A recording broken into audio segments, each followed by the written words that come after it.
after spending way too long deciding, I am ready to tell you who I am nominating this year for the shortlist of the WhatsOnStage Awards. The WhatsOnStage Awards are a publicly voted UK-based theatre award ceremony. That was a lot of words to try and fit into one sentence. Where you nominate the shortlist, they make the shortlist, and then you vote once again. With so much theatre this year, this was very hard to put down, especially because they only let you put one vote, one name in each box, and I feel like we need at least 2 to properly do this season justice. This was a very hard list, so I'm going to share with you what I voted for this year, and then feel free to follow the link in the description and vote for yourself. But if you are new to this channel, hi, I'm Ellie. I talk about theatre, I do reviews, I do discussions, and sometimes I share my voting history. If that sounds interesting to you, please consider hitting like and subscribing. It really helps me out and helps out the channel. But let's see what I voted for. This is actually a lovely little follow-up to my video a couple of weeks ago about non-binary inclusion in awards categories, because this season's acting categories are all non-binary. Best performer in a musical. Now, there are so many great performances I could talk about this season. Just way too many to properly do justice. There's obviously Jordan Luke Gage and Frances Maylin McCann from Bonnie and Clyde, both being absolutely spectacular in those roles. There's Katie Braben, who I haven't spoken about on the channel yet, but she plays Tammy Faye in the Tammy Faye musical, and wow, what a performance. The belts, the power, just her absolutely channeling Tammy Faye to perfection. But I think I've got to give this to Davina De Campo for Hedwig and the Angry Inch. That show was just my saving grace for ages. I was seeing it at a time where I was really struggling in my life, and just to see such a queer show, seeing the trans representation on the stage was amazing. And Davina De Campo led that show perfectly, hitting the comedic moments, but also just really understanding every single layer of the character of Hedwig. It has to go to her. It has to go to her. Best supporting performer in a musical was a little bit easier for me, because I think Natalie McQueen just stole it for me. I saw that show, I saw the concert at the start of the year, and I was like, immediately, Natalie McQueen deserves an Olivier for this. Natalie McQueen deserves all of the nominations for this. Her performance is so perfectly comedic. She takes the tiniest lines and turns them into massive laughs. It was amazing. And then in more slower moments, she gives such a heartfelt performance. Another great honourable mention for this for me would be Jodie Steele in But I'm a Cheerleader, because she just ate the entire scenery with her role in that show. But I think it's got to go to Natalie McQueen. Plays was a little bit harder for me, because annoyingly, I'm not seeing a couple of the plays that I feel like I would nominate until a little bit later. Totoro. But if we're talking about the plays that I've seen this year, I'm not even sure if this is allowed to be nominated, but I'm nominating it anyway. Jack Holden in Cruise. Cruise was a one-person play all about the AIDS epidemic, and Cruise just went from character to character with such ease. It was incredible. There was such variation and so much heart in the performance, and the fact that they wrote it as well, incredible, incredible, incredible, incredible. Best takeover performance. This is a bit weird because I'm not quite sure who I could even nominate. I think Erin Caldwell would be someone who I would immediately think of from Heathers.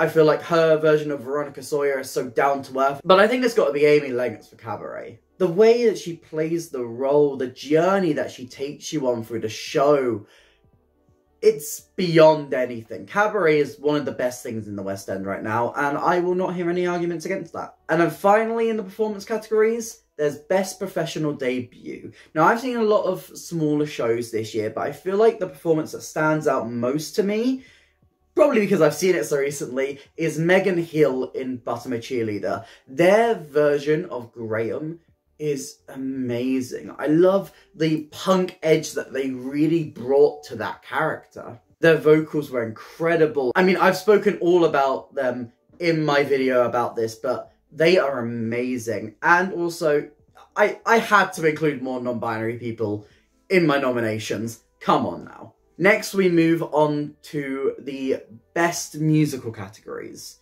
Starting with Best New Musical, I think there's a lot of shows that we could mention here. One that I feel like might go under people's radars a little bit is Bring It On, which did premiere in December at the South Bank Centre. That is technically eligible this year. That was a great show. I really loved it, and I wish that they had a longer life and managed to get their tour. I thought it was so tragic that their life got cut short.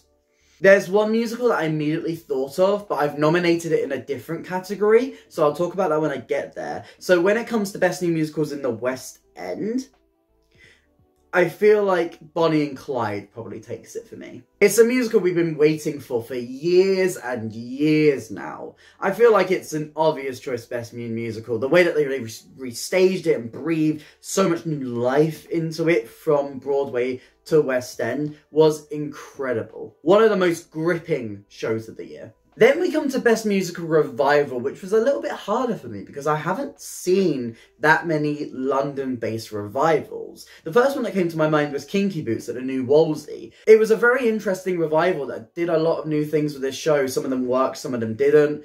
But I'm not sure if it could be nominated here, because I feel like we have to do something quite London-based for Best Musical Revival, because I feel like that would technically go into Best Regional Production.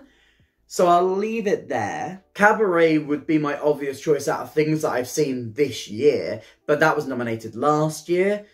So when it's all said and done, I feel like the best one was probably Legally Blonde at the Regent Park Open Air Theatre. It's a show that I had my issues with, but, you know, you can't hate Legally Blonde. It's such a big, bombastic show. And, oh my god, now I want to put Courtney Bauman. Now I want to nominate Courtney Bauman. Oh no, where can I put Courtney Bowman? Where can I put... No, oh no, Davina Campo will... no, I've got to keep... This is why we need two nominations. I need to put Courtney Bowman in... Oh, okay. Give me two choices. So yeah, I feel like I'm going to go with Legally Blonde. Next up is Best New Play, and the two that I thought about were Life of Pi and My Sons Are Queer, But What Can You Do? Now, the reason that I have gone for Life of Pi instead of My Sons Are Queer, even though My Sons Are Queer was arguably one of my favourite shows of the year, is that, well, it was nominated last year. I don't really know if it's allowed to be nominated this year, so I guess Life of Pi wins by default. But Life of Pi was absolutely incredible. It was one of the shows I haven't reviewed this year that I will be talking about in my summary of every show I've seen this year at the end of the year when I try and review everything in 10 minutes, even though I've seen about 50 shows. That's going to be fun. But the puppetry, the artistry, the direction, the acting, everything came together to create such a theatrical spectacle that was Life of Pi. While I've seen many plays this year, I don't think I've seen a single play revival. Except if you can technically count it, Cruise at the Apollo Theatre. So that's what I'm putting, because I just want to give a nomination for Cruise. Best Regional Production, obviously I've already mentioned Kinky Boots, so that's another show that could be nominated here, but it's got to be Hedwig. Hedwig was just, it was the show. It was the show. Like, when that show was in Manchester, I was travelling to Manchester every week to see it. It's just, it means so much to me. It's one of those shows that just sold itself to me from the moment it started. Best West End show, Come From Away. There's no argument. Come From Away. Come From Away. What's the best West End show? Come From Away. Come From Away. And this is the last year it can be nominated because we are being robbed from our very eyes with it leaving, you know, tragically. How dare Come From Away. If your choice is not Come From Away to win Best West End Show this year, then please go with don't vote.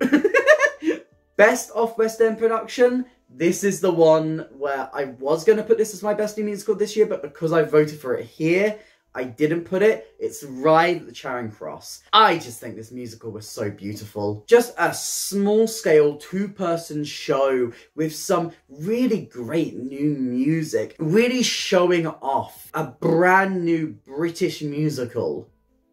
I really hope this show comes back. If you haven't seen my review of it, go and watch it, because I speak in depth and detail there all about why I love this show so much, but it's just amazing. And best concert event, there was 2 that came to mind for this one, and it was Kinky Boots was my first one, but I feel like I've got to give it to the Bonnie and Clyde concert. That was pretty much just a stage production on its own. If you're going to go to that many lengths to stage a concert and make it visually and stylistically interesting, you've got to win Best Concert Event. And that is all my nominations for this year's WhatsOnStage Awards. Let me know in the comments down below what you would nominate in these categories.